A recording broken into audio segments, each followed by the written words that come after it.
오늘이 우리 조계종에서는 그 행자님들 그 수배식 하는 날입니다. 그래서 1년에 이제 2번 그 수계식을 하는데요. 봄에 한 번 하고 가을에 한 번 하고 하는데 오늘이 이제 수계식 하는 날입니다.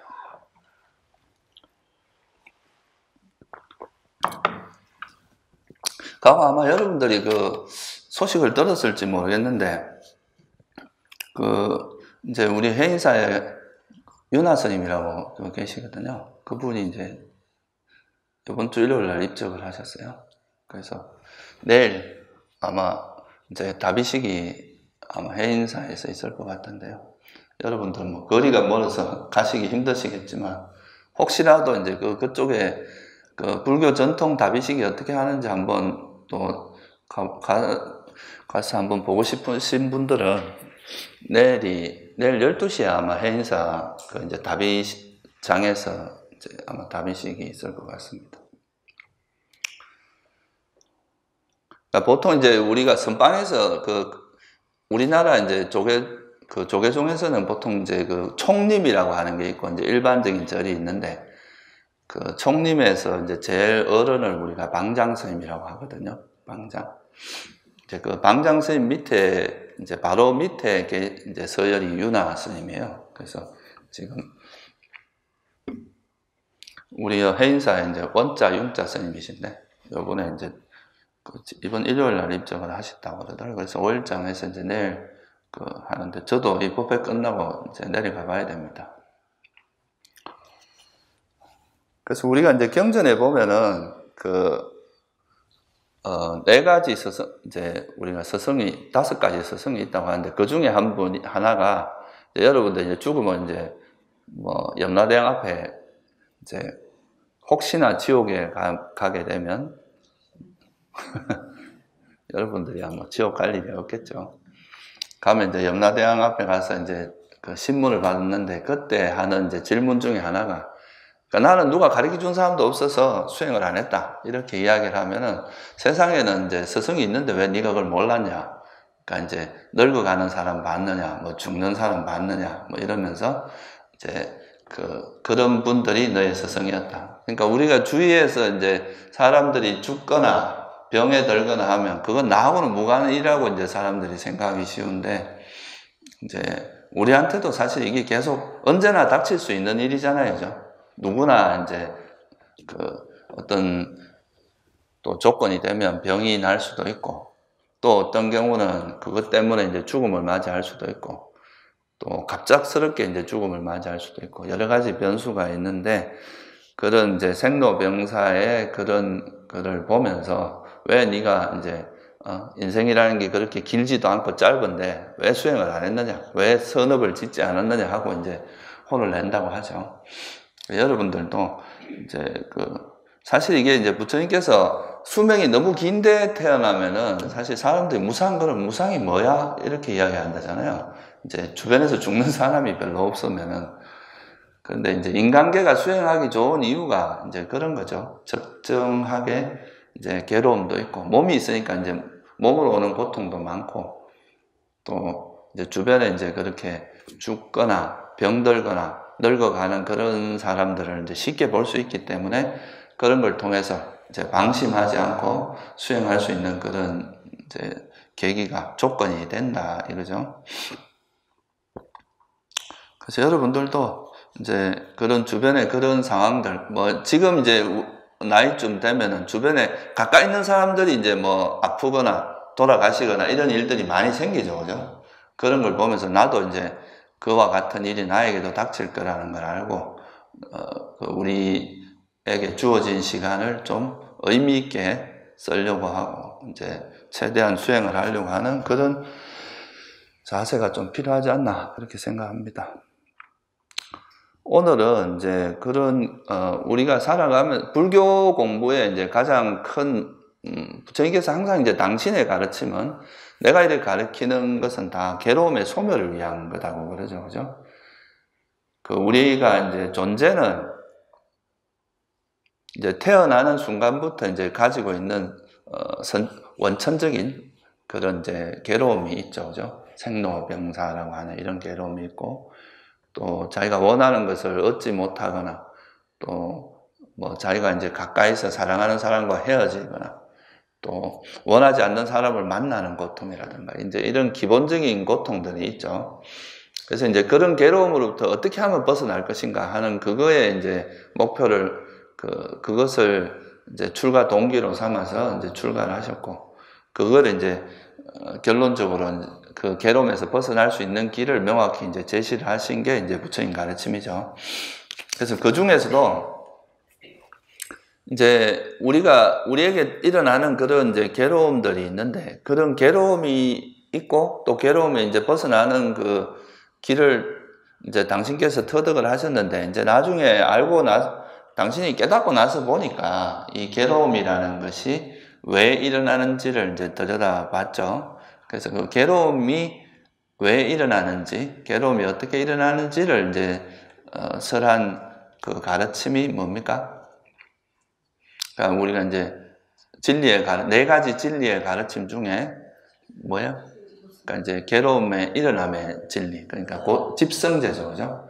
이 세상 자체가 이제 되게 이제 조건지어져 있기 때문에 우리가 사는 이 세상 자체가 되게 무상하고 괴로움이고 무한하는 이런 그 진리를 밝힌 것은 고성제고, 괴로움의 진리고, 그 이제 괴로움이 왜 일어나는가를 이제 밝힌 게 집성제, 그러니까 괴로움의 일어남의 진리인데요. 그것은 이제 한마디로 말하면 이제 가래와 무명과 가래라고 부처님께서 말씀하셨죠. 한마디로 말하면 가래라고 한 거고. 그래서 그게 이제 우리는 그런 괴로움이 일어나게 만드는 근원적인 그 원인을 불교에서는 이제 번뇌라고 이야기하죠. 그죠? 그 괴로움이 일어나게 하는 그 대표적인 가장 고질적이고 원천적인 것을 번뇌라고 하는데, 그래서 오늘은 이 번뇌에 대해서 좀 설명을 하려고 하는데, 번뇌 여러분이 다 알고 계시지만, 근데 이제 사람들이 보통 이제 이 수행을 하다 보면, 세속에서는 뭐 예를 들어서 뭔가를 얻으려고 하면, 그런 이제 차근차근 단계를 거쳐서, 그러니까 초등학교 때 배울 게 있고, 중학교 때 배울 게 있고, 고등학교 때 배울 게 있고, 이제 그 단계에 따라서 이제 이렇게 성장해 가는 과정이 있는데, 수행에 들어오면 이제 갑자기 나한테 있는 번뇌가 왜 안 사라지지 하고 이제 되게 답답해 하는 경우가 있는데요. 이 번뇌도 금방 버려질 수 있는 번뇌가 있는가 하면 좀 긴 호흡으로 가서 꾸준히 노력해야 버려질 수 있는 번뇌가 있는데, 이런 번뇌를 이제 너무 동일시하고 그냥 막 모든 번뇌가 수행만 하면 그냥 금방 사라질 것처럼 이렇게 오해하는 경우가 있습니다. 그래서 이제 그런 부분에 대해서 조금 자세하게 한번 살펴보려고 합니다. 첫째, 이제 여러분들이 알아야 될 것 중에 하나가, 이 괴로움의 일어남의 진리에서 부처님께서 이제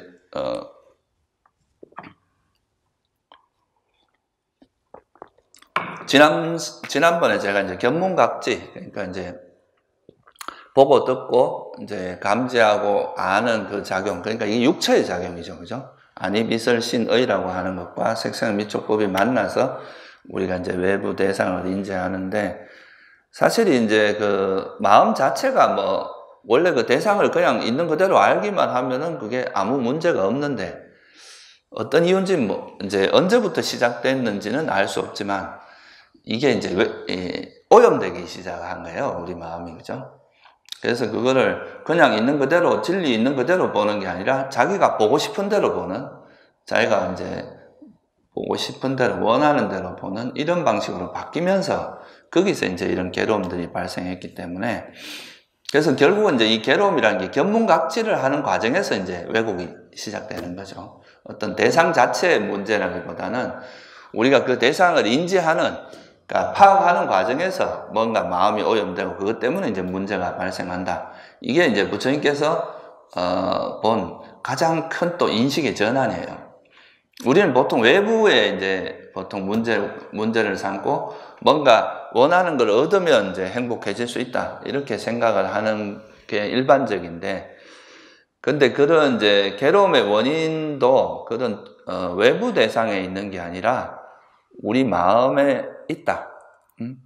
우리 마음이 어떤 그 대상을 인식할 때, 세상을 알 때, 그 견문각지를 통해서 우리가 이제 세상을 알잖아요. 그 아는 마음이 이제 오염이 되면은 그때 괴로움이 일어난다고 이렇게 본 거죠. 그 오염시키는 대표적인 이제 그 마음 상태가 바로 뭐라고 표현하냐면 번뇌로 이제 가래. 하나로 말하면 갈애고. 제가 가래라, 이걸 발음을 좀 잘해야 되는데, 그 댓글에도 보면 가래라고 달아놓은 사람이더라고요. 그래서 이 하나의, 그러니까 이제 하나로 말하면 갈애고, 또 조금 더 이제 이걸 확장해서 무명과 가래 이렇게 이야기할 수 있고, 조금 더 구체적으로 이야기하면 이제 무명, 가래, 이건 이제 어리석음과 탐욕으로 볼 수 있잖아요. 성냄까지 넣어서 이제 해로움의 뿌리라고 하는 탐진치, 이렇게 이제 설명을 할 수 있습니다. 그래서 이게 이제 약간 선에서도 이런 쪽의 이제 감성을 가지고, 사실 뭐 원래 우리는 원래 부처다 이런 표현을 쓰는데, 원래 우리가 부처였다 이런 개념보다는 마음 자체가 이제 그 사실 대상을 아는 거에는 뭐 문제가 없는데, 그게 번뇌가 이제 달라붙어서 그 마음을 오염시키면서 이게 이제 문제가 생겼다. 좀 이런 관점에서 이해를 하시면 좋아요. 그래서 원래 이제 우리가 그냥 진리 있는 그대로 어떤 세상을 이해하게 되면 아무 문제가 없어요. 그냥 그대로 이제 우리는 행복하게 살 수가 있는데, 뭐 그 문제가 없는데, 근데 여기에 뭐 이제 이 실상을 잘못 아는, 그러니까 원래 있는 진리 그대로 알지 못하는 그런 이제 어리석음이 생기고, 그 어리석음이 있으면 이것을 예를 들면 이제 우리가 이 세상이라고 하는 것은 원래 진리대로 따지면 이 세상은 다 뭐예요? 조건 따라 일어났다 그랬잖아요. 조건 발생이란 말이에요. 그래서 이걸 부처님께서 연기라고 표현을 했는데, 조건 발생한 것, 그러니까 연기에 의해서 생긴 법, 그죠? 이런 걸 우리가 뭐라고 하냐면 연기된 법이라고 이야기를 해요. 연기된 법이라 하기도 하고 이제 형성된 법이라고 표현하기도 해요.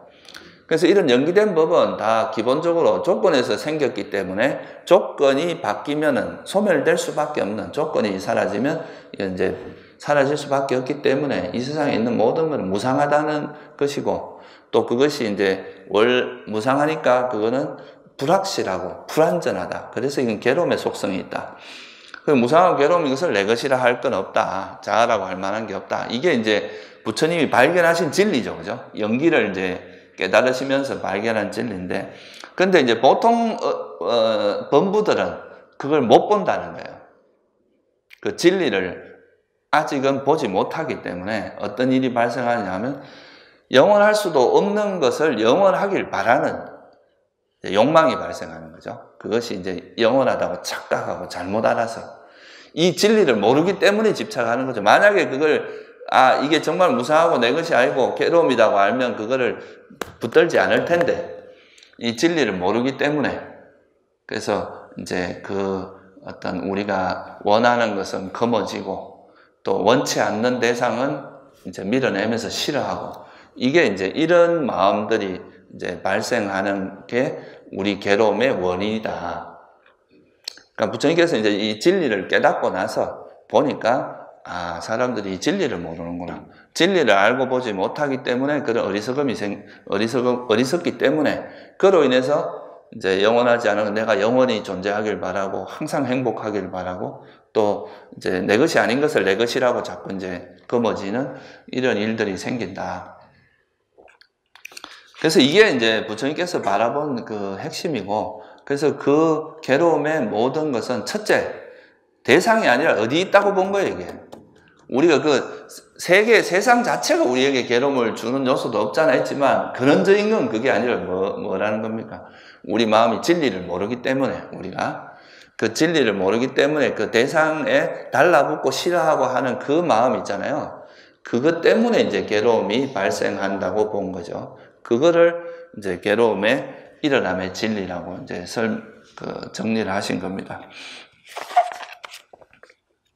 그래서 어떻게 보면 여러분들이 진리를 명확히 꿰뚫어 보면 더 이상 뭐 집착할 일이 없기 때문에, 그러면 이제 그걸로 인해서 괴로움이 더 이상 일어날 일이 없는 거죠. 그래서 그 번뇌를 말할 때는 무명과 이제 가래로 설명을 하셨죠. 그죠? 가래. 뭔가 이제 대상에 대해서 집착을 하는 거.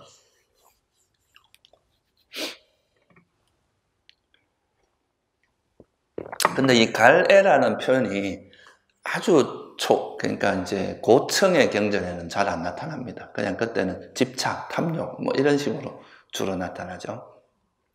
어쨌든 이제 이 똑같은 뜻이니까.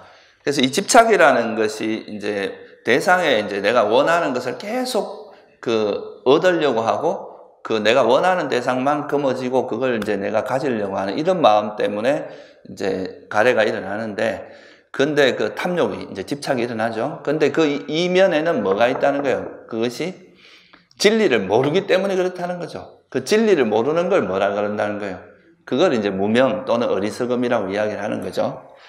그리고 이제 집착이 있으면 내가 원하는 것을 이렇게 계속 금어지려고 하는데 그것이 근데 현실은 어떻습니까? 무상하니까 이게 사라질 수밖에 없잖아요.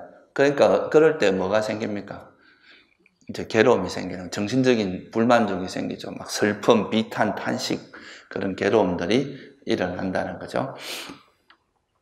그래서 사실 부처님께서는 무명과 가래만 이렇게 번뇌로서 설하셨지만, 사실 이게 이제 성냄이라고 하는 것은 그 탐욕의 반작용 같은 거라서 구태여 이제 말하지 않아도 이 탐욕이라는 것의 다른 모습으로 이해할 수 있기 때문에, 그래서 그리고 또 이제 성냄이라는 건 안함이 되면은 또 완전히 사라지기 때문에 이 성냄이 이제 윤회의 원인이 안함에게는 원인이 안 되거든요. 그래서 좀 더 가장 근원적인 것만 딱 드러낸 게 이제 무명과 가래고 어리석음과 탐욕이고, 이제 탐욕을 조금 더 분해하면은 이제 감각적 욕망과 이제 존재에 대한 욕망, 이렇게 두 가지로 나누어서 그걸 번뇌라고 부처님께서 표현하신 거죠. 그러니까 후대 이제 아비담마가 이제 되면서 여다가 또 뭘 더 집어넣느냐 하면 사경까지도 집어넣어서 그걸 번뇌라고 하기도 하는데, 경에 나오는 번뇌의 정의는 이제 무명, 어리석음과 감각적 욕망, 그 다음 존재에 대한 욕망, 이 세 가지를 보통 번뇌라고 합니다. 근데 이제 감각적 욕망하고 성냄은 이제 쌍이거든요. 감각적 욕망이 있으면 성냄이 있고, 성냄이 있으면 감각적 욕망이 일어나고 하기 때문에 그 두 가지를 따로 구태여 쓰지 않아도 되기 때문에 그렇게 했다고 보시면 되고요. 그래서 여러분들이 많이 이제 들으셨겠지만, 이제 어리석음은 진리를 모르는 게 어리석음이다. 진리를 모른다는 것은 무상한 것을 이제 이 세상이 조건 따라 일어난 걸 모르는 거, 이것도 뭐예요? 어리석음에 들어가요. 그리고 무상한 것을 무상하다고 모르는 거. 그러니까 자꾸 영원한 것으로 이제 금어지려고 하는 거. 옛날에 이제 사람들이 자기가 이제 이 생에서 뭔가 가진 게 많고 권력이 있고 이런 사람들은 이걸 영원히 누리고 싶은 욕망이 생겨요. 근데 현실은 절대 영원할 수가 없는 거잖아요. 근데 이게 이제 이런 집착이 일어나는데 그건 이제 괴로움의 원인이 되죠. 그래서 이제 진리 그대로 보지 못하고 진리를 알지 못하는 이런 게 이제 어리석음입니다. 좀 더 수행적인 측면에서 보면 이제 무상한 것을 무상하다고 알지 못하고, 괴로움인 것을 괴로움으로 보지 않고 행복으로 본다거나, 또 자아라고 할 만한 것이 없는데 내 것이 있다고 본다거나. 여러분들이 보통 아상, 자만 이런 거 이야기 하잖아요. 그런 거에도 다 뭐가 있겠어요? 그 밑에는 내가 있다는 어리석음이 있으니까 그걸 자꾸 금어지는 거 알겠어요? 그죠? 그런 게 어리석음에 들어가고, 또 여러분들이 마음속에서 탐욕이 일어나는데 그 탐욕이 일어나는 거 모르는 거, 이것도 뭐 해야 됩니까? 그것도 일종의 어리석음이고, 이 탐욕이 왜 일어나는지 원인을 모르는 것도 어리석음에 들어가고, 또 탐욕을 어떻게 하면 버리는지를 몰라, 그것도 뭐예요? 이런 것도 어리석음에 들어갑니다. 그래서 어리석음이라고 하는 것이 이제 가장 근원적이고, 그런 어리석음이 있으면 이제 영원하지 않은 것을 영원하다고 붙들고, 괴로움인 것을 행복으로 붙드는 거죠. 예를 들면 여러분 다 죽는 거 싫어하잖아요. 그죠? 그러니까 안 죽고 싶어 하고 계속 태어나고 싶어. 그러니까 이 불교가 왜 염세적이라고 사람들한테 비판받느냐 하면은, 그렇게 이야기하는 사람들이 있는데, 그 염세적이라고 하는 가장 큰 이유 중에 하나가 이제 그 깨달은 존재, 아라한들이 다시 태어나지 않는다는 이걸 가지고 그렇게 하는 경우가 많거든요. 왜 존재가 살아서 이렇게 뭔가 영원히 행복하고 이렇게 해야지 왜 안 태어나는 걸 최고의 가치로 삼느냐. 이런 게 이제 불교를 좀 안 좋게 보고 염세적으로 보는 게 되게 큰 요인 중에 하나입니다. 근데 그거는 이제 우리가 태어남을 싫어하고 또 그것을 뭐 불만을 가지고 이런다기보다 그것이 가지고 있는 속성 자체가, 그러니까 부처님이 보시기에는 태어난 존재가 생로병사라든가 그런 뭐 만나서 헤어지는 고통이라든가 만나기 싫은 사람을 이런 이제 기본적인 그 생사의 괴로움에서 벗어날 수가 없기 때문에 태어남 자체가 가지고 있는 원천적인 한계 이런 거를 보시면서 정말 완전한 괴로움이 소멸이 되기 위해서는 이제 태어나지 않는 방법밖에 없다는 그런 진리의 가르침인데, 이거를 이제 좀 너무 쉽게 그냥 자기 욕심이 가득한 상태에서 이제 이런 걸 이해하면 잘 이해가 안 되는 측면이 있죠. 그래서 어쨌든 이제 그런 괴로움을, 태어남 자체가 괴로움의 속성이 있다는 거, 이런 거를 이제 이해하지 못하기 때문에 계속 태어남에 대해서 집착하는 거죠. 계속 태어나려고 하는. 그리고 내가 없다고 하는 것에 대한 이해가 없으니까 계속 이제 태어나려고 또 그런 것에, 나라고 하는 것에 집착을 하게 되고. 그래서 이제 이런 집착의 기본 탐욕의 뿌리에는 항상 어리석음이라는 게 이제 자리 잡고 있다는 거. 그것을 이제 부처님께서 집성제에서 설명을 하신 겁니다. 그래서 이 번뇌라는 걸 보면 12연기에서 이제 우리가 괴로움이 일어나는 그 구조를 쭉 설명을 하실 때 보면, 대표적인 그게 무명과 가래, 취착이라고 하는 요 세 가지가 이제 태어남의 원인이잖아요. 그죠? 그래서 요걸 줄이면 무명과 가래라고 하는 두 가지가 우리가 이제 괴로움의 원인인데, 그거를 번뇌라고 이야기한 거죠. 그래서 아까 말했듯이 여기서 번뇌에서 이제 성냄도 또 같이 보탤 수가 있는데, 이 탐욕이 있으면 성냄이 일어나게 되어 있습니다. 집착하는 것이 이루어지지 않으면 그거에 대한 반작용으로 그거에 대한 괴로움들, 불만족이 일어나기 때문에, 그래서 이제 탐욕과 성냄은 이제, 성냄이 일어나는 것은 탐욕이 있기 때문인 거죠. 탐욕이 있으면 성냄이 일어나고, 성냄을 또 피하는 방법으로서 또 우리가 욕망으로, 그러니까 여러분이 괴로움이 있을 때 그거를 이제 감각적 욕망을 추구함으로써 또 그 괴로움에서 벗어나려고 하는 게 있죠. 보통 우리가 이제 힘들 때는 다 좀 욕망을 원하는 걸 이렇게 얻는 것으로 이제 그 괴로움을 도피하는 경우가 많죠. 뭐 예를 들면 쇼핑을 한다거나 맛있는 걸 먹는다거나 뭐 영화를 본다거나 뭐 이런 이제 잠을 잔다거나 이런 걸 통해서 괴로움을 벗어나려고 합니다. 그래서 탐욕과 성냄은 이제 동일한 이렇게 어리석음이란 뿌리에서 탐욕이 있으면 그거에 반작용으로서 성냄과 이게 있기 때문에, 이제 성냄은 그냥 탐욕과 이제 똑같은 서로 반대되는 현상이지만, 이제 실제로 이거 두 개가 서로 밀접한 서로 상호 영향을 주기 때문에 그냥 그렇게 볼 수도 있습니다. 그래서 이제 조금 확장해서 이야기하면 이 괴로움이 일어나는 원인은 밖에 있는 게 아니라 뭐라는 거예요? 어떤 바깥에서 이런 괴로움의 원인이 밖으로 구하지 말라 그랬단 말이에요. 그래서 부처님께서 밖에 있는 게 아니라 자기 내면에 있는 탐욕, 어리석음과 그로 인해서 일어나는 탐욕과 성냄, 이 두 가지 때문에 이제 괴로움이 일어난다고 보신 거죠. 그래서 이런 이제 해로운 마음이 있으면 세 번이 이제 이게 세 가지로 괴로움이 일어나는데, 일단 자기가 이제 막 악행을 많이 하게 되면, 다른 사람이 뭐 대화하는데 어떤 사람이 막 살생도 많이 하고 도둑질도 하고 나쁜 짓을 많이 하더라 이러면 자기가 계속 찔리는 거 있죠. 그죠? 나한테도 그런 게 있는데 이러면서 하는 그게 이제 또 악행의 큰 괴로움이고, 세 가지 괴로움의 형태가 있다 그래요. 지금 여기서 겪는 게, 그러니까 남들이 이제 뭐 이야기할 때 그런 경우, 또 자기가 악행을 이런 해로운 마음으로서 이제 악행을 저지르면 또 그걸로 인해서 이제 이생에서 뭐 예를 들면 도둑질을 하면 감옥에 끌려가서 막 감옥에 갇히고 이런 고통을 겪잖아요. 그죠? 그것도 하나의 고통이고, 또 가만히 앉아서 아무 할 일 없이 앉아서 이제 침대에 누워 있거나 뭐 의자에 앉아서 가만히 있을 때 또 자기가 행한 악행이 떠오르면서 내가 또 그런 나쁜 짓을 했구나 하고 괴로워한다는 거죠. 이게 이제 현생에 겪는 세 가지 괴로움이고, 또 그로 인해서 이 사람이 죽었을 때 악체에 태어나는 게 또 그런 이제 이런 해로움의 원인이 된다. 그래서 우리가 이제 이런 무명과 가래라고 하는 이런 이제 마음은 다 무엇을 통해서 일어납니까? 이런 해로운 법들이. 외부 대상과의 어떤 걸 통해서 일어난다 그랬어요? 접촉이라 그랬죠. 그죠? 그거, 접촉이라는 걸 통해서 이제 이런 마음이 이제 의식이 작용하고 마음이 작용하는데, 그 마음이 작용하는 거를 우리가 좀 멋지게 이야기하면 견문각지라고 해요. 대상과 접촉이 되면서.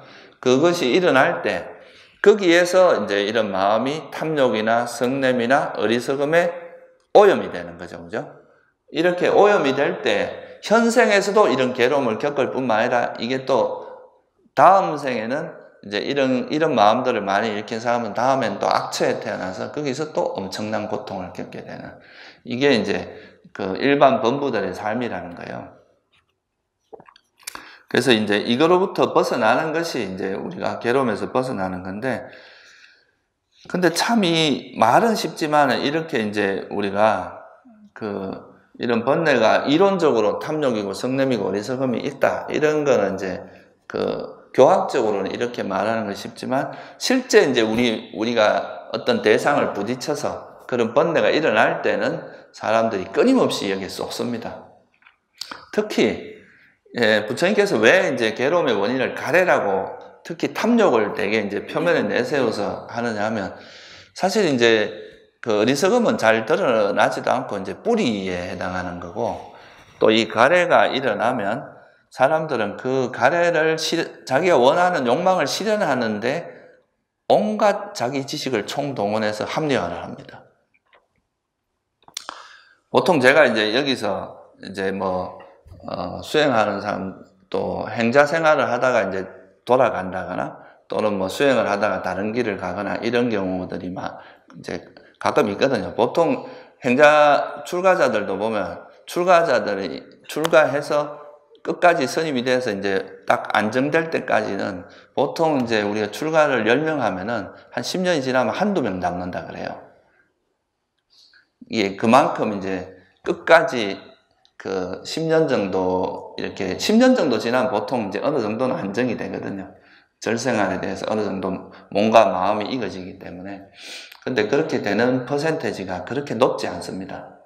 그게 왜냐하면 그 사람이 못나서라기보다 욕망이 내버려 두질 않아. 계속 이제 하다가 뭔가 이제 어떤 문제가 생기면 그 욕망이 또 자기에게 속삭이거든요. 이거는 뭔가 이 세계는 불합리하고, 이거는 뭔가 안 맞다. 남녀 차별도 많다. 그리고 미래에 대한 뭔가, 불안하다. 차라리 내가 여기 있는 것보다 나가서 내 열심히 해서 내 하고 싶은 거 하고 사는 게 더 훌륭할 것 같다. 이런 식으로 이제, 사실 보통 사람들은 그렇다 그래요. 이제 심리학에서도 그러고.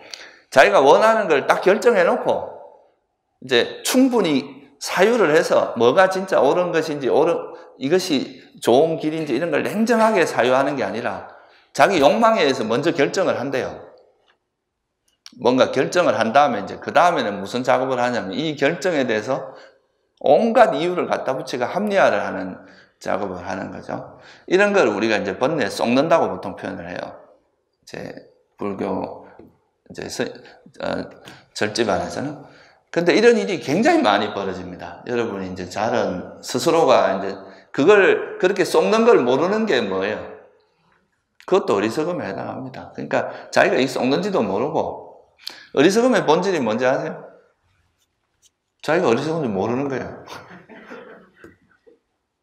자기가 어리석다는 걸 안다면 그건 어리석은 게 아니라 똑똑한 사람이고 지혜로운 사람이에요. 근데 어리석음이 작동하기 시작할 땐 자기가 어리석다고 생각하지 않고 자기는 엄청 똑똑하다고 생각합니다.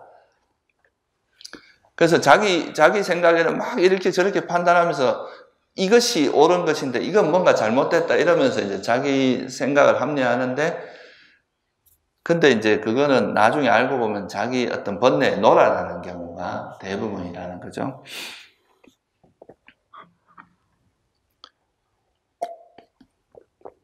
그래서 이게 번뇌가 실제 일어났을 때 그 일어난 번뇌가 이게 번뇌라는 걸 명확히 이렇게 알아차리고 그것을 이제 정말 이거는 해로운 법이다. 정말 이거는 우리의 괴로움, 우리 마음을 또는 우리 삶을 괴롭게 만드는 요소다.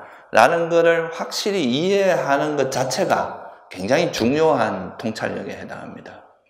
보통은 사람들이 이제 이론으로는 탐진치가 해롭다고 말하지만 실제 그런 상황에 부딪힐 때는 그것이 해롭다는 걸 금방 망각합니다. 이 정도는 해도 괜찮지 않을까?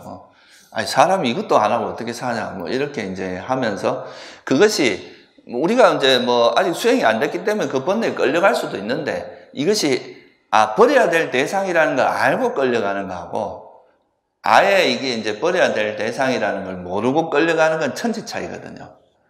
그래서 이제 그 자체를 이것이 해로운 법이고 버려야 될 법이라는 걸 명확히 아는 것이 굉장히 중요한 진리에 해당해요. 그래서 부처님께서 이걸 집성제라고 표현을 했잖아요. 그러니까 괴로움의 일어남의 진리라고 그랬잖아요. 그러니까 이 탐욕이나 성냄이나 어리석음이라고 하는 이것이 근데 집성제는 뭐라고 보통 표현합니까? 고성제는 철저히 알아야 될 진리라고 하잖아요. 집성제는 뭐라고 표현합니까? 이건 버려야 될 진리라고, 버려야 될 법이라는 걸 분명히 아는 거, 이게 진리에 대한 통찰에 해당하고 굉장히 중요한 통찰력이에요. 근데 이제 이런 것을 우리가 진리를 망각한다는 것은 순간적으로 이제 그런 번뇌에 녹아나는 것 자체가 뭐가 되겠어요? 이것이 버려야 될 법이라는 것을 망각하는 거거든요, 순간적으로. 또 망각하고 그게 끌려가 버리고 압도당하는 거죠. 그 번뇌. 그래서 이제 이런 번뇌를 볼 때, 이것은 괴로움의 일어남의 원인이다. 그래서 이거는 버려야 될 법이라는 것을, 있는 그대로 깨뚫어 하는 것, 이거 자체도 굉장히 깊이 있는 지혜고 통찰력이고, 이 통찰력이 깊어지면 사실은 저절로 버려지게 되어 있습니다. 이것이 이제 버려지게 만드는 요인이 뭐냐 하면은, 이제 또 고성제에 대한 통찰이 들어가겠죠. 우리가 진리에 대해서 제대로 알면 이런 건 이제 버려질 수가 있겠죠. 그래서 여러분들도 자기의 욕망을 합리화하면 안 됩니다. 보통 하다가 이제 수행하다가 또는 이렇게 소위 말해서 이제 돌아가는 속퇴를 하거나 이런 경우 보면 다 거기에 대한 수만 가지, 차라리 내가 번뇌에 휩쓸려서 간다 이렇게 말하면은 오히려 이제 자기를 안 속이는 건데 5만 가지 이유를 들면서 이러저러한 합리화를 하면서 이제 그렇게 하는 거는 사실 자기를 속이기도 하는 것도 있고 또 어떤 면에서는 이 수행의 원리를 정확히 잘 몰라서 그런 것도 있어요. 이제 세속적인 관점에서 보면 이 절지반에서 하는 게 잘 이해가 안 될 수도 있거든요. 밖에서 우리는 뭔가를 실현하고 뭔가를 이루고 내가 뭔가를 해야 그거를 이제 성공이고 그거를 잘하는 거라고 생각하는데 오히려 절에서는 뭐냐면 내가 뭔가 하려고 하는 그걸 놓아버릴 때 그 자리가 행복의 자리거든요. 그러니까 이 프레임 자체가 완전히 다른 거예요. 우리 뭔가를 얻어서 뭔가 원하는 경계를 만들었을 때 행복이라고 생각하지만 오히려 수행에서는 그런 마음들이 쉬어졌을 때, 그런 헐떡거리는 마음이 놓아졌을 때 그게 이제 그 자리 자체가 그대로 행복의 자리다. 이렇게 보는 게 다르기 때문에 이 프레임이 다른 상태이기 때문에 이 프레임을 이해하는 것 자체가 되게 이제 제가 사람들을 많이 경험해 보니까 참 어려운 것 같아요. 그래서 부처님께서 이제 처음에 수다원이 되는 거에 이제 우리가 성자의 길로 가는 첫 관문이 견해가 견해가 이제 바로 잡히는 거거든요. 그래서 그만큼 이게 좀 어려운 일인 것 같아요. 그래서 제가 이제 처음에 사리불존자하고 이제 목련존자 일화가 있는데 거기 보면은 사리불존자는 이제 수행 스님들이 오면은 수다원이 되게 하는데 되게 능숙하고 이제 사리불존자가 이제 수다원이 되게 하면 목련존자가 이제 그 사람들을 케어해서 아란이 되게 하고 이렇게 역할을 했대요. 그래서 내가 생각할 때 사리불존자가 훨씬 지혜가 수성한데 어떻게 사리불존자가 이제 수다원을 만들고 이제 목련존자가 더 높은 경지를 하지 이렇게 약간 의심을 품은 적이 있는데 근데 그게 자세히 보면은 참 어리석은 사람을 수다원 만드는 게 훨씬 어려워요. 공부 못하는 사람을 공부 좀 잘하게 만드는 게 훨씬 어렵고, 이미 이제 수다원이 된 존재는 우등생이라, 이분은 가만히 놔둬도 그냥 이제 어떻게 하는지를 다 아는 분이기 때문에 가는 길만 이제 좀 알려주면, 그런 분들은 사실 스스로 알아서 이제 자기 길을, 수다원의 특징 중에 하나가 법을 의지해서 갈 수 있는 사람이거든요, 스스로. 그러니까 이제 사실은 공부 못하는 사람을 공부 잘하게 만드는 게 훨씬 어려운 거죠. 잘하는 사람 가르치는 것보다. 그래서 훨씬 더 많은 지혜가 필요한 것 같아요. 그래서 이제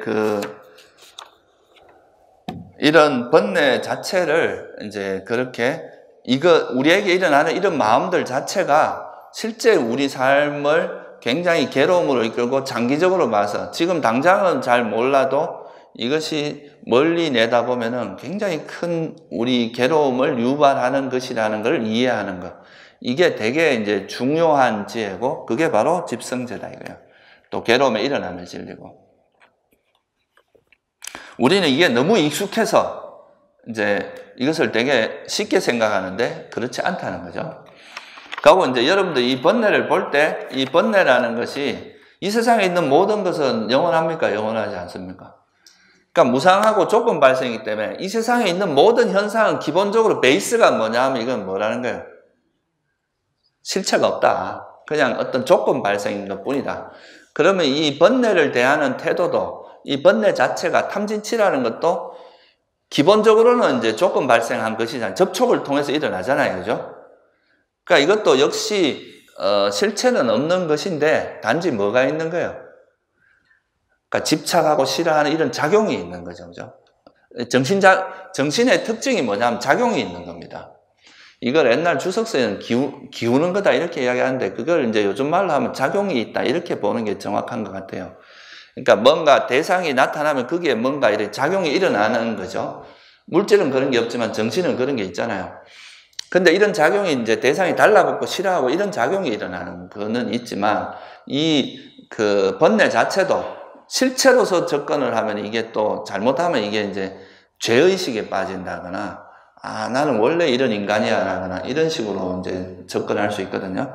그렇게 하지 말고, 이것이 번뇌 자체가 실체도 없지만 그냥 단지 작용이 있다. 이게 중에 의한 인식입니다. 우리가 중으로 현상을 본다는 것은 그것이 공이지만 이제 실체는 작용은 있고, 작용은 있지만 사실 그거는 이제 어떤 고정불변하는 실체가 있는 건 아니기 때문에 그냥 조건 따라 일어났다 사라지는 것일 뿐이기 때문에, 나한테 번뇌가 일어난다고 해서 이거를 막 나는 나쁜 인간 이렇게 동일시하면 안 된다 이거예요. 그냥 그건 어떤 변화의 과정이고, 자기가 이제 현재 상태가 번뇌가 있는 거지, 또 나중에 되면 번뇌가 없어지면 아주 깨끗한 성자가 될 수도 있잖아요. 그죠? 그렇게 이해를 해야 번뇌의 끄달림이 훨씬 적어집니다. 그냥 번뇌 자체를 우리가 버려야 될 대상으로 보고 어떻게 버릴 것인지만 고민하면 되지, 번뇌 일어난 거에 대해서 또 싫어하고 막 이걸 왜 나한테 이런 게 일어나 막 이렇게 이제 괴로워하는 건 오히려 더 많은 번뇌를 일으키게 되는 거죠. 그리고 이 번뇌는 버려야 될 법이라는 걸 이해하는 것이 굉장히 중요합니다. 이걸 자꾸 뭔가 그래도 뭐 이 정도는 해도 괜찮지 않나, 뭐 이건 어쩔 수 없다 이렇게 자꾸 이제 물러나게 되면은 결국은 이제 이 번뇌에 자꾸 놀아날 수밖에 없습니다. 그게 원래 번뇌가 하고자 하는 일이거든요. 우리가 이제 오랜 세월 번뇌에 의해서 습성이 되어 있는 것을 이제 바꾸려고 하면 번뇌의 저항이 만만치 않습니다. 우리가 세상도 그렇잖아요. 이 세상이 이제 구조적으로 막 비리가 막 이렇게 있는 세상이 있다고 했을 때, 누가 나와서 이거 비리를 바꾸고 이제 이 세상을 좀 청정하게 하려고 하면 또 뭐가 있습니까? 그 원래 가지고 있던 기득권의 그 세력의 반발이 어마어마하거든요. 이 비슷합니다. 이 내면의 문제도. 여러분들이 가지고 있는 그 마음에 이제 번뇌가 해오던 습성 같은 게 있는데, 이것이 이제 이걸 바꾸려고 하면 내 마음에서 이 번뇌가 계속 사람을 속입니다. 아니 뭐 그런 거에 그냥 편하게 살아. 이게 마라의 속삭임이죠. 그죠?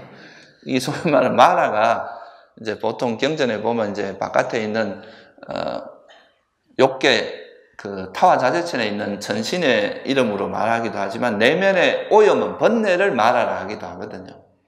그러니까 여러분 마음이 계속 속삭여. 아, 이거 뭐 이 정도는 괜찮으니까 해. 뭐 화 안 내고 살면 너 바보 취급받아. 화내. 막 이렇게 이제 자기에서 그 하는 거, 이게 다 번뇌의 어떤 그 속삭임인데, 그런 것들을, 끄달리지 말고, 부처님께서 말씀하셨듯이 이런 탐욕이나 성냄이나 어리석음은 지금 당장은 아무 문제가 없어 보일지 모르지만 그것이 버려야 될 법이고 이거로부터 극복해야 될 법이라는 것을 분명하게 인지를 해야 됩니다. 알고 하는 행위는 그래도 이렇게 너무 나쁜 짓은 안 해요. 적어도 이건 버려야 될 법이라고 알면 하다가도 겁이 나거든요. 두려움이나 이제 수치심이나 그런 두려움 같은 게 생기기 때문에 하다가도 에이, 더 이상 가면 안 되겠다 해서 그만두게 되는데, 이것이 위험하다는 걸 모르는 사람은 끝까지 갑니다. 정말 그래가 자기 몸이 다 타고 막 어떤 엄청난 괴로움이 일어날 때야 물러나게 되죠. 그래서 이제 그런 거를 버려야 될 법이라는 걸 분명히 이해를 해야 됩니다. 그래서 사실 불교는 뭔가를 얻으려고 한다기보다는 그것을 얻으려고 뭔가 집착해서 뭔가를 막 자꾸 뭔가 하려고 하는, 뭔가 욕심으로서 뭘 하려고 하는 그 마음을 놓는 그 자리, 그게 이제 열반이고 그것이 이제 벗어나는 길이라고 보는 거죠. 그래서 탐욕, 뭔가 이제 번뇌만 버려지면 그 자리가 그냥 뭐 행복이고 열반의 자리라고 보는 거예요. 그래서 뭔가 옛날에 이제 그런 일화가 있죠. 어느 스님이 막 진리를 찾아서 온 데 다 돌아다녔는데 너무 힘들고 고단해서 돌아와서 이제 집에 딱 들어와 보니까 집에 이제 어머니를 딱 보는 순간, 아, 집에 이 부처가 있었구나. 그러니까 우리가 밖으로 뭔가 계속 찾아다니는데 알고 보니까 내가 그 뭔가 자꾸 헐떡거리고 찾아다니려고 하는 그 마음만 놓고 다니까 그 자리가 행복의 자리고 거기에 깨달음이 있다는 것을 이제 나중에 알았다. 그래서 고생 하다 보면 아이고 결국은 밖에 이제 행복이 있는 게 아니구나. 실제 모든 행복은 내 마음에 있는 것이다. 이렇게 알게 된다고 하는 거죠. 그래서 불교를 무소득이라 그러잖아요. 얻을 바 없다. 밖에서 뭔가 얻는 것이 아니라 내 마음에 이 견문각지한 이 마음에 집착이 없고 성냄이 없으면 그 자리가 그냥 행복의 자리다. 이렇게 보는 것이죠. 그래서 그게 이제 지금 이제 괴로움의 그 일어남에 우리가 이 집성제라고 하는 버려야 될 진리라는 것이고요. 또 그러고 이제 이 번뇌라는 것이 이제 이런 걸 버려야 된다는 건 분명히 아는데, 우리가 수학에도 그런 게 있잖아요. 문제도 난이도가 있잖아요. 그죠? 어떤 문제는 되게 어려운 문제가 있고 어떤 건 쉽게 풀리는 문제가 있는데, 이 번뇌에도 그런 게 있어요. 우리가 조금 노력하면 이제 좀 빨리 버려지는 번뇌가 있는가 하면, 이거는 정말 막 끈질기게 사람을 괴롭히는, 10년이 지나도 아직도 내가 이대로가 싶기도 하고, 또 뭐 이 번뇌 자체가 되게 이제 고질적인 번뇌들도 있다 이거예요. 이거를 그러니까 똑같이 생각하면 안 됩니다. 우리가 이제 정신적인 현상은, 예를 들면 새 속에서는 뭐 이 상처가 살짝 난 거는 금방 치료가 된다는 우리가 경험적으로 알잖아요. 그죠? 근데 뭐 암이나 이런 큰 병 같은 경우는 그것이 낫는데 시간이 걸리고 또는 낫지 않을 수도 있다는 것도 있잖아요. 이 몸에는 불치병도 있지만 이 마음에는 사실 불치병이 없습니다. 마음에는 모든 것이 해결될 수 있는 것을 다 부처님께서 제시를 하셨거든요. 그래서 몸에서는 그런 이제 다양한 그 병의 그 정도에 따라서 그것이 낫는데도 시간이 많이 걸린다는 걸 쉽게 이해할 수 있는데, 이 마음의 문제 같은 경우는 이 번뇌가 눈에 보이는 게 아니니까, 아, 이거는 금방 버려질 수 있는 번뇌인지, 되게 많은 시간이 걸려야 버려질 수 있는 번뇌인지를 좀 이해를 못하는 경우가 많아요. 근데 이제 여러분들이 그런 걸 잘 알아야 됩니다. 특히나 뭐 어떤 게 있느냐 하면, 이런 이제 존재에 관한 이런 번뇌, 존재가 존재하기 때문에 어쩔 수 없이 가지고 있는 그런 거는 정말 극복하기 어려운 번뇌들입니다. 그런 거는 긴 템포로 가야 돼. 당장 어떻게 하려고 생각하는 게 아니라 수행을 하면서 이게 점차 엷어지다가 어느 순간에 벌어진다는 걸 이해를 해야 되거든요. 그리고 실제로 보세요. 이 세상에 여러분들한테 일어나는 마음 상태 중에 얼마나 많은 다양한 마음 상태가 있어요. 그죠? 근데 그걸 다 뭐라고 표현합니까? 그러니까 요건 탐욕, 요건 성냄, 어리석음 이렇게 세 가지로 표현을 하잖아요. 근데 이 탐욕이라고 하는 이 안에는 얼마나 많은 스펙트럼이 있겠어요. 그죠? 그러니까 아까 말했듯이 이 스펙트럼 안에는 금방 버려질 수 있는 번뇌도 있는가 하면은 굉장히 버리기가 쉽지 않은, 정말 목숨 걸고 해야 버려질 수 있는 그런 번뇌도 있을 거 아니에요. 그죠? 우리가 이제 이론적으로 뭔가를 공부를 하다 보면 이제 탐욕, 성냄, 어리석음 이렇게 탐진치 이렇게 말하면 되게 간단하니까 금방 외울 수 있잖아요. 근데 이제 수행이 많이 되고 또 수행에서 노련해진다는 것은 자기한테 일어나는 수많은 탐욕의 베리에이션이 있을 거 아니에요. 그죠?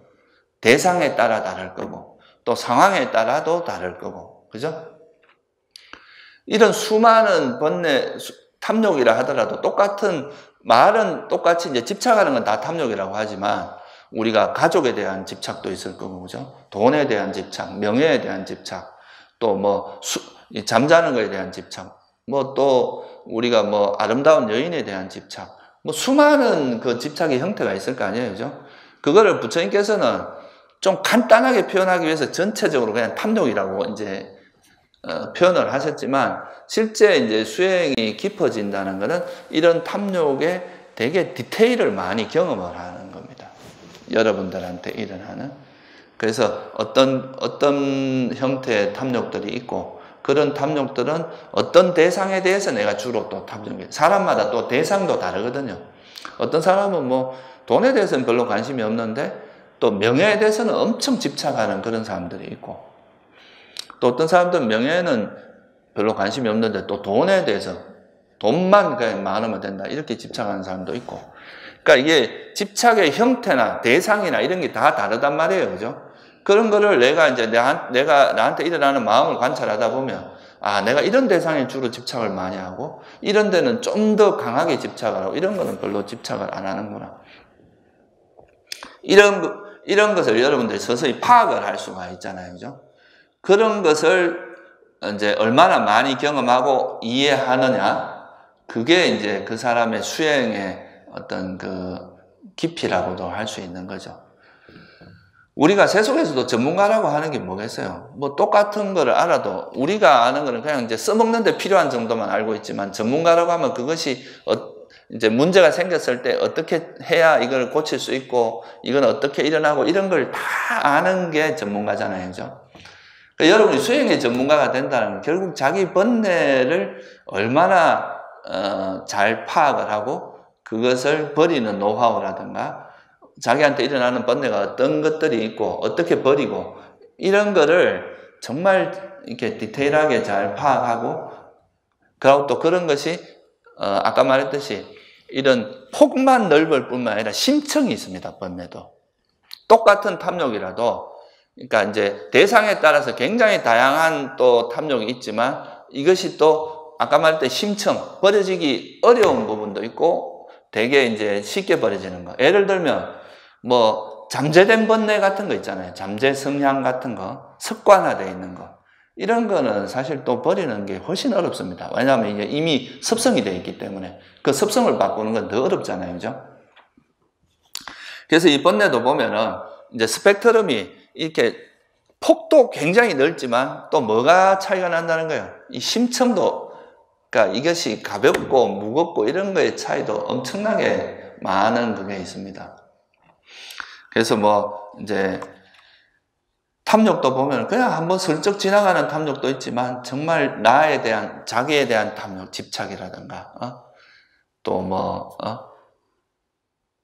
내가 영원히 살고 싶어 하는 것에 대한 집착이라든가 자만이라든가 이런 거는 정말 고질적이고 잘 안 버려지거든요. 그리고 또 여러분들이 당장 이제 눈앞에 있는 감각적 욕망에 대한 집착 이런 것도 정말 잘 안 버려지는 것들이거든. 그러니까 그런 것도 있고 쉽게 버려지는 것도 있다. 그게 이제 심층을 이야기하는 거죠. 그러니까 폭뿐만 아니라 이 심층이 있다는. 그러니까 이 번뇌라는 걸 우리가 이론적으로 보면 단순한 하나의 탐욕 이렇게 말하지만 이것이 가지고 있는 것은 굉장히 입체적인 어떤 형태라는 거예요. 그거를 여러분들이 잘 이해해야 됩니다. 그래서 드러난 번뇌도, 그래서 이제 우리가 이제 대성 쪽에서는 아랴시기니 이런 말을 쓰잖아요. 그게 뭐냐 하면 그런 아리아식 대신에 초기 경전에서는 뭐를 표현은 잠재 성향이라는 표현을 씁니다. 잠재되어 있다. 이건 잘 드러나진 않아, 현재. 여러분, 예를 들어서 이제 수행을 열심히 해서 이런 절에 와서 이제 수행을 할 때는 웬만한 번뇌가 다 가라앉아 있어요. 그래서 번뇌가 없어졌다고 생각할 수도 있겠지만 실제로는 그게 아니라 이게 일시적으로 가라앉은 상태죠. 밖에 나가서 또 뭐 이제 뭔가 익숙한 그 번뇌가 일어나기 익숙한 대상. 그러니까 뭐 그럴 때는 또 이것이 그대로 발현이 되죠. 그죠? 이게 뭐냐 하면 잠재되어 있다 이거예요. 아직 드러나진 않았지만 가능성을 항상 가지고 있는 그런 번뇌들이 있다는 거죠. 그래서 사실 번뇌를 버리기 어렵다는 거예요. 이런 번뇌들이 버리기 어렵습니다. 그냥 우리가 이제 어쩌다가 한 번씩 일어나는 화화 같은 이런 거는 금방 놓을 수 있지만 굉장히 오랜 세월 동안 축적되어 온 그런 번뇌들은 훨씬 버리기 어렵죠. 그거에 이제 대표적인 게 아까 말했듯이 이제 견해, 그죠? 이런 견해에 대한 것이 또 제일 버리기 어려운 것 중에 하나입니다. 특히 이제 수행을 처음 시작할 때. 그래서 제가 이제 출가자들 같은 경우도 뭐 행자생활 하다가 이래 나가는 경우도 있고 또 수행을 하다가 또 중간에 이래 되는 경우도 있는데 그런 사람들의 대부분 공통적인 게 뭐냐면 그러니까 세속적인 견해와 수행에서의 견해는 좀 다른 게 있잖아요. 그죠?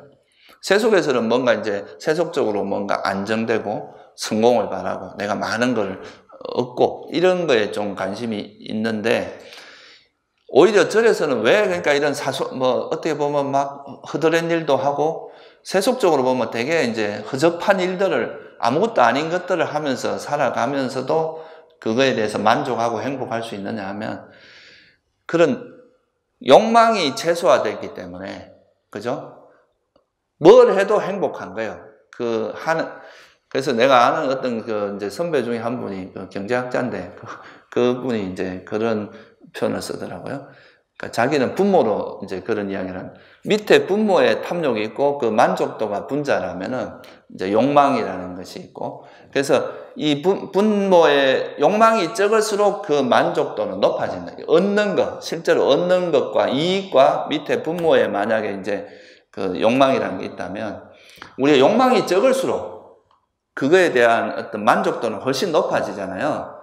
그래서 실제 도인들은 밭에서 그냥 뭐 풀도 뽑고 그냥 일상적으로 아주 일상적인 루틴한 일을 해요. 밥 먹고 아침에 일어나서 뭐 수행도 하고 마당도 쓸고 밥 먹고 살아가고 뭐 그냥 이렇게 그냥 딱 있는 그대로 그냥 일상적인 일을 하면서 살아가면서도 하나도 지루하지 않고 거기서 엄청난 행복을 느끼고 살아갈 수 있는 이유가 뭔가를 바라는 게 있으면 뭔가 막 화려하고 뭔가 이렇게 시끌벅적하고 뭔가를 많이 얻고 돈도 많고 명예도 많고 이런 데서 행복을 느낄 건데 그런 것이 이제 버려진 사람들은 그런 거 말고 그것이 버려진 상태의 그런 행복이 있잖아요. 그런 것에 만족하면 그런 것으로 충분한 거야. 여러분들이 뭐 어디 가서 막 재미있는 데 가서 열심히 놀고 그렇게 하면서 그때 순간적으로 행복한 보다 훨씬 더 행복한 상태를 그냥 밥 먹고 포행하고 그냥 이렇게 뭐 마당 쓸고 이런 데서도 만약에 느낀다면 구태 그런 걸 할 필요가 없잖아요. 실제로 우리가 이제 어디 휴양지 같은 데 가서 여행을 하고 돌아온 사람들이 그 가서 잠깐 행복할지 몰라도 갈 때 그 고생하는 거 또 와서 그 후유증 이런 걸 보면 실제로 그 불만족이 훨씬 많답니다. 그 연구를 해보면. 그게 실제로 그렇게 쉬는 게 아니래요. 실제는 쉬지 못한대. 그래서 이게 이제 우리가 그런 거를 이해해야 되는데 그런 프레임을 이해를 못하면 뭔가를 많이 얻고 내가 원하는 걸 실현했을 때 행복이라 생각하는 그 프레임을 버리지 못하면 이 절에서 하는 게 다 불만족스러운 거야. 왜 저는 이렇게 체계적이지 못하고 또 왜 이거 이런 말도 안 되는 막 이렇게 합리적이지 않게 시키고 남녀 차별이 있고 뭐 또 왜 이제 이런 노동을 보장하지 못하고 뭐 이런 이제 세속적인 관념으로 계속 접근을 하면은 이 절생활 하는 게 되게 불만족스러울 수 있거든요. 근데 그런 우리에게 부딪히는 그런 상황에서 자기 번뇌를 계속 그런 조건들에서 일어나는 자기 번뇌를 보면서 이 번뇌를 버리는 쪽으로 하면서 이 욕망이나 어리석음이 점점 쉬어지면서 거기서 오는 그 행복을 맛보는 사람은 이 생활을 너무 만족스럽게 또 살 수 있는 거죠. 그래서 이런 견해, 자기가 가지고 있는 세속적인 견해를 수행의 견해로 바꾸는 게 이게 가장 어려운 것 중에 하나입니다. 그러면서 이 견해와 더불어서 왜 수다원에서 의심이 사라져? 이거에 대해서 계속 의심을 해. 내가 이렇게, 예를 들면, 출가를 해서 내가 이제 정말 부처님 법대로 살면 내가 뭐 노후를 생각하지 않고 이래 살아도 내가 살면서 지어진 공덕이 있고 그 선업의 공덕이 있기 때문에 내가 살아가는데 아무 부족함이 없이 다 되거든요, 실제로는. 근데 불안한 거야. 불안하니까 이제 자꾸 이제 세속적인 걸 얻으려고 하는 거죠. 그러면 그게 결국은 그런 것 때문에 이제 그렇게 되면은 결국은 이제 이 출가자의 삶 또는 수행자의 삶으로 프레임이 전환이 안 돼요. 그러니까 끊임없이 의심을 하는 거야. 이 부처님 말씀대로 살아가고 만약에 안 되면 어떡하나? 부처님께서 이렇게 말씀하셨는데 내가 이렇게 살아가지고 나중에 나는 오갈 데 없어지고 나는 쪽박차면 나는 뭐 어떻게 되나? 이런 의심들이 계속 일어나는 거예요. 그래서 이런 견해와 의심이라고 하는 것은 계속 같이 갑니다. 그래서 우리가 이제 이런 법에 대한 확신이 생기고 정말 이 번뇌를 버리는 것이 정말 우리 삶에 이익이 있고 그것이 장기적으로 보면 나에게 엄청난 이익이 있다는 것을 이해를 한 사람은 그거에 대한 확신이 생기죠. 그래서 이제 수다원이 되면은 바른 법에 대한 확실한 믿음이 생기기 때문에 사견이 이제 사라지는 거예요. 그 믿음이라는 게 그때 생기는 거죠. 그래서 사실 이게 믿음이라고 하는 것도 불교에서 말하는 그런 이제 이해를 통한 믿음은 수행의 깊이하고도 관계가 있어요. 사실은 이게. 정말 부처님 가르침을 믿는 거죠. 그래서 우리는 조금 이제 다른데 약간 다른 관점은 뭐냐면 이제 수행자들도 사실 법에 헌신하는 그런 개념이 있어야 됩니다. 정말 법을 위해서는 자기 목숨이라도 버릴 수 있고 그런 구도심 같은 게 없으면은 사실 살다 보면은 또 마음이 번뇌가 일어날 때 또 번뇌에 놀아나서 이제 마음이 흔들릴 수 있는 가능성이 있죠. 그래서 이런 이제 견해, 의심 이런 것도 잠재 성향 중에 하나에 들어갑니다. 의심도 잠재 성향이 들어가거든요. 또 여러분 다 이건 제가 설명 안 해도 다 알 거예요. 욕망에 대한 거. 평소에 누리던 그런 거 있잖아요. 먹는 거에 대한 욕망. 또 이제 성욕, 이성에 대한 욕구. 그다음에 수면, 그다음에 이런 이제 또 제일 큰 게 세속에서 이제 사람들이 제일 잘 못 놓는 것 중에 5가지가 그 오욕락이라고 하는 거죠. 그 중에 이제 또 재산, 그다음 명예 이런 거.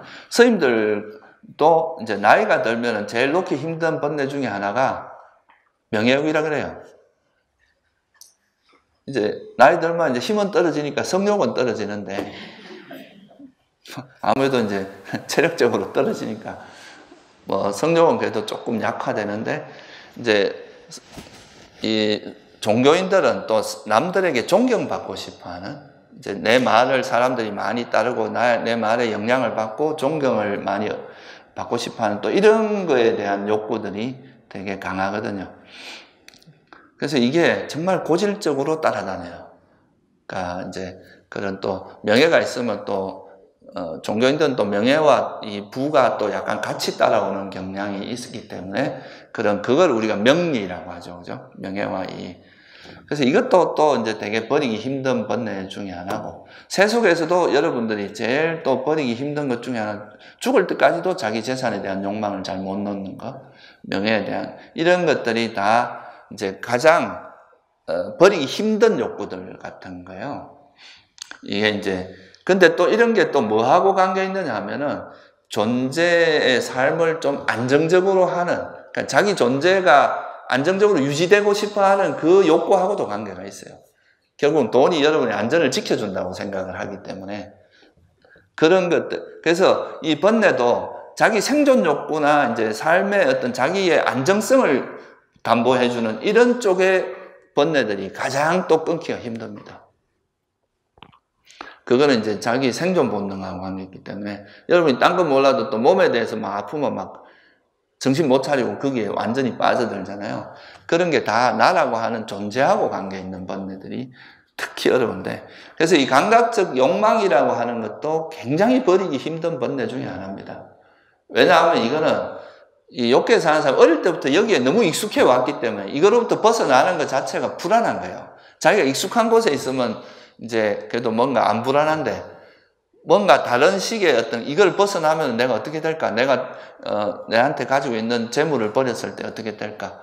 뭐 또 이 명예가 없어지면 나는 뭐 완전히 보잘것없는 인간이 되는 거 아닌가? 뭐 이런 이제 생각들이 있기 때문에 그것이 이제 버리기 힘든 것은 세속이나 출가자나 비슷합니다. 이게 이제 그래서 우리가 오용락이라는 게 그거잖아요, 그죠? 식욕, 이건 안 먹으면 죽어요. 이것도 다 생존하고 관계가 있어요. 수면욕 같은 것도 이제 뭐 물론 편하고 이런 것도 있지만 잠을 안 자면 죽습니다. 그러니까 이것도 이제 어떤 존재가 유지되기 위해서 굉장히 필요한 것들이죠. 그리고 성욕은 이제 내가 죽더라도 뭔가 내 뭔가 흔적을 남기고 싶어 하는 그런 게 있기 때문에 이것도 되게 그렇고, 그 다음에 재산, 이거는 이제 우리가 세속으로 보면, 동물의 세계로 보면 동물들이 먹이가 있어야 살잖아요. 그 먹이를 축적해야 내가 안전하다고 생각하는 이런 이제 살아오면서 이게 이제 본능적으로 습득된 그런 게 있거든요. 그래서 그런 거라든가, 또 이제 사람들은 또 자기 존재감을 뜯어내는 게 내 말에 사람들이 영향받고 내 말에 이제 따르는 사람이 많고 이런 거에 또 자기 존재의 어떤 살아있음을 느낀다, 이럴 수가 있거든요. 그래서 그런 명예욕. 그래서 이런 것들은 이제 사람들이 가지고 있는 굉장히 근원적인 것들이라서 이제 잘 안 나아지는 거죠. 이런 거는 되게 긴 템포로 가야 됩니다. 금방 이렇게 빨리 없어지길 바란다고 되는 게 아니고, 상당히 이제 많은 노력을 기울여야 되죠. 그래서 감각적 욕망이 버려진 분을 뭐라 합니까? 아남이에요. 아남이라는 게 되게 높은 경지인데, 그만큼 쉽지 않다는 거죠. 감각적 욕망을 완전히 버리기가. 그러니까 감각적 욕망이 버려지면 이제 성냄도 버려지게 되겠죠. 그죠? 이거보다 더 어려운 게 뭐냐면 존재에 대한 욕망. 그죠? 나라고 하는 존재가 계속 이제 유지되고 이 상태로 영원히 살고 싶은 그런 거, 이런 것은 정말 고질적인 번뇌이기 때문에 잘 안 버려집니다. 그래서 여러분들이 가끔 가다가 내가 막 너무 나를 내세우고 이러면 이제 물론 그건 버려야 될 것이고 노력을 해야 되지만, 왜 참 이거는 어려운 난제다. 이거는 정말 쉬운 게 아니라 되게 어려운 일이라는 거 알고 좀 안 버리지더라도 자기 자신을 조금 용서해 주라 이거죠. 그럴 수 있다 이거예요. 그거는 이제 그만큼 쉽지 않다는 거죠. 조금 안 된다고 막 나는 안 돼, 나는 인간이 아니야, 뭐 이렇게까지 자기를 자학할 이유는 없다는 거죠. 예?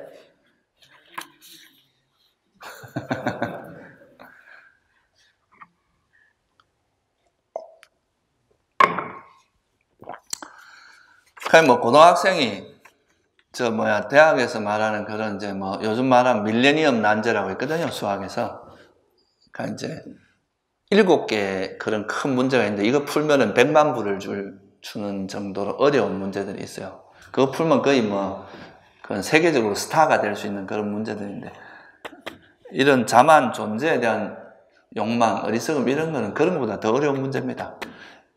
그러니까 이거는 이제 상당히 많은 노력과 또 시간을 두고 우리가 물론 이제 여러분들 정말 잘 준비가 돼 있으면 순식간에도 벌어질 수 있지만, 그건 본인이 생각해보면 알겠죠, 그죠? 내가 잘 준비된 사람인지, 아니면 아직까지 시간이 좀 걸릴 건지. 그래서 이런 번뇌에도 그런 이제 난이도가 있고, 심층이 있고, 이제 그렇다는 걸 여러분 이해해야 돼요. 단순히 그냥 이제 우리가 관념적으로, 개념적으로 탐욕, 성냄, 어리석음 그러면 이것이 그렇게 풍부하고 얼마나 많은 바운더리가 얼마나 많은 베리에이션이 있다는 걸, 변화가 있다는 걸 잘 모르거든요, 사람들이. 그러니까 이제 모든 번뇌가 다 순간적으로 사라질 거라고 생각하는데 절대 그렇지 않습니다. 버려지기 쉬운 것도 있고, 이제 빨리 버려질 수 있는 것도 있는가 하면 굉장히 많은 시간과 노력을 들여야 될 수 있는 것이 있다. 그래서 그것도 아까 말했듯이, 그래서 이제 부처님께서 7가지 잠재 성량을 이야기하는데, 탐진치, 만이견, 이게 이제 7가지 잠재 성량입니다. 탐욕에는 이제 감각적 욕망에 대한 것과 존재에 대한 욕망 2개가 들어가면 이제 7개가 되거든요. 탐, 진, 치.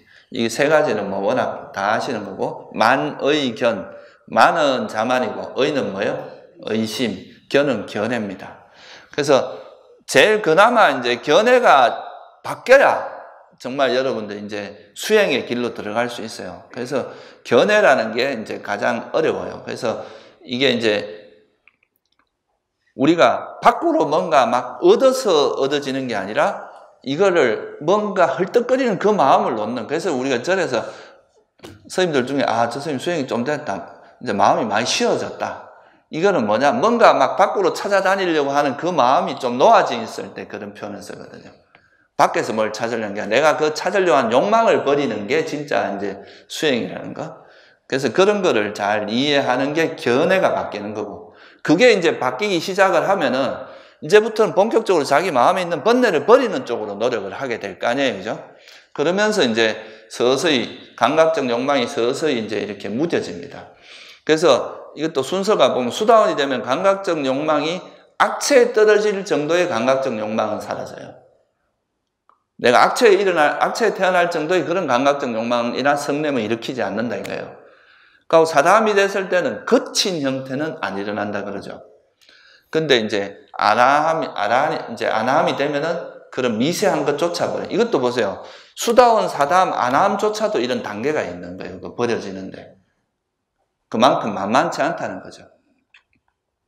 이와 더불어서 이제 악체에 태어나게 만드는 감각적 욕망과 성냄과 더불어서 그와 관련된 어리석음도 이때 버려지겠죠. 그죠? 그 다음에 감각적 욕망이나 성냄이 일어날 정도의 어리석음도 안함이 되면서 사라지겠죠. 근데 존재, 뭐 이런 자만, 이런 거에 관련된 것은 정말 아란이 돼야 또 사라져. 그러니까 이게 이제 그런 성자조차도 그런 번뇌를 버리는데 그런 단계가 있는데 일상 범부들이야 뭐 이루 말할 거 있겠습니까? 그죠? 그래서 번뇌를 버리는 노력에 이제 게을리하라, 뭐 안 해도 된다 이런 의미가 아니라 여러분들이 나름 노력을 하는데 왜 이게 안 버려져 하고 할 때 이게 난이도를 좀 생각해 보라는 거예요. 이게 정말 이렇게 쉽게 되는 거는 우리가 이제 즉시 버릴 수 있는 건 그럴 수 있지만 또 어떤 경우는 또 이것이 이거는 좀 더 습성화된 거는 좀 더 시간이 걸릴 수 있다고 생각을 하면 심리적으로 좀 덜 초조해지겠죠. 그죠? 그런 것도 좀 이해를 할 필요가 있고요. 그리고 또 번뇌는 또 그런 이야기도 합니다. 내가 번뇌를 버렸는데 왜 또 일어나느냐. 한번 잠깐 버려졌다고 아니라면 뭐 수행하기 정말 쉽죠. 그런데 그게 아니라 이게 아까도 말했잖아요. 잠재 성량이라고 하는 일시적으로 우리가 또 막 호흡 수행을 하거나 윗바사나 수행을 했을 때 잠시 선정에 들어갔을 땐 번뇌가 뭐 한동안 안 일어나죠. 그렇지만 이게 또 일상에서 또 경계를 부딪히면서 막 그 정신적으로 피로해지거나 또 강한 경계를 만나면 또 깨지게 됩니다. 그래서 이게 이제 우리가 번뇌가 버려지는 것도 두 가지로 일시적인 소멸이 있고 완전한 소멸이 있다.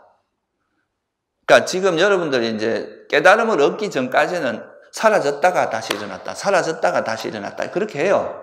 정신 좀 똑바로 차리면 또 번뇌가 좀 사라졌다가 또 흐리멍덩하고 또 욕망에 빠져서 또 이래 정신 못 차리다 보면 또 일어나고 이게 반복되는데 그게 이제 어느 정도 완전히 그런 것이 반복돼서 여러분 번뇌가 습성화된 것처럼 이제 진리에 대한 이해, 바른 알, 지혜가 이제 이렇게 습성화돼 기억이 확립되는 거죠.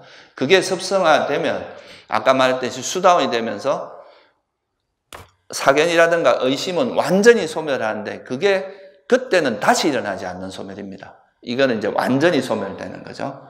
근데 이런 이제 또 아나함이 되면 감각적 욕망이나 성냄이 완전히 소멸하고 아라한이 되면 모든 번뇌가 완전히 소멸해서 다시는 반복되지 않는 그런 거는 이제 성자의 깨달음의 상태에서만 가능합니다. 그렇지 않고 이런 이제 깨달음을 얻기 전의 상태에서는 여러분이 열심히 해서 정신이 좀 지혜가 생기고 좀 정신이 똑바로 차려지고 이럴 때는 또 일시적으로 가라앉았다가 또 딴짓하고 정신이 멍해지고 망각되면 또 다시 일어나고 이게 반복된다는 거죠. 그런 걸 잘 이해를 하셔야 돼요. 그래서 우리가 이제 지혜가 이래 있는 이 사이에 틈이 있으면 계속 이런 때 또 번뇌가 일어납니다. 그래서 수행을 계속해서 이 틈이 없이 딱 이렇게 이제 완전히 그걸 기업 확립이라고 하거든요. 완전히 이제 밀착이 되면 그럴 때 돼야 이제 이 번뇌가 소멸될 수 있다는 거. 그거를 이해를 하시면 좋을 것 같아요. 그래서 제가 오늘 이제 말씀드리고자 한 내용은 이제 우리가 괴로움이 일어나는 원인이 번뇌인데, 이 번뇌라는 것은 이제 우리가 버려야 될 법이고, 이거를 다시는 이제 일으키지 않도록 노력을 해야 되는데, 그럼에도 불구하고 이 번뇌 자체가 일단은 실체는 없는 것이라고 이해를 해야 됩니다. 이 세상에 있는 모든 현상은 다 공한 것이다. 이 중의 관점에서 항상 제가 중도를 강조하는 거는 이런 중의 관점에서 봐야 된다. 이것도 번뇌도 실체가 없지, 단지 작용만 있을 뿐이지 실체라는 건 없다는 걸 알면 번뇌에 너무 이렇게 끄달리지 않게 됩니다. 그리고 이 번뇌도 우리가 노력하는 만큼 이제 거친 것부터 서서히 사라지다가 미세한 것이 사라지고, 또 이렇게 드러나는 것부터 사라져야 이제 점점 잠재된 것도 사라집니다. 이 잠재된 번뇌들이 또 현상에 드러나게 하는 게 이제 우리가 어떤 원인을 찾으면서 드러날 수도 있고, 다양한 경계에 부딪히면서 드러날 수도 있어요. 그래서 여러분들이 사실 세속에 살면서 여러 상황들을 부딪히는 것 자체가 어떤 면에서 좋은 면도 있어요. 자기 드러나지 않은 번뇌가 이렇게 드러나게 해주는 효과도 있거든요. 그래서 이제 그런 거를 차근차근 버릴 수 있는 번뇌는 적시적시 버리지만, 또 이게 좀 고질적인 번뇌는 많은 노력과 시간을 들여야 벌어진다는 걸 이해를 하면은 그런 번뇌가 일어나도 그것 때문에 너무 자학하거나 이러지는 않겠죠. 그죠? 아시겠죠? 예. 그래서 앞으로 좀 이렇게 어떻게 보면 이제 불교 수행은 바깥 경계와 어떻게 한다기보다 그 경계가 접촉을 통해서 일어난 그 견문각제를 통해서 일어난 그 거기에 대한 집착, 성냄, 어리석음, 이거를 버리는 것이 이제 중요한 거고, 그렇게 프레임이 전환되는 게 굉장히 중요합니다. 그래서 이제 좀 열심히 그렇게 수행하셔가지고 죽음을 준비하시기 바랍니다. 네, 오늘 여기까지 할게요.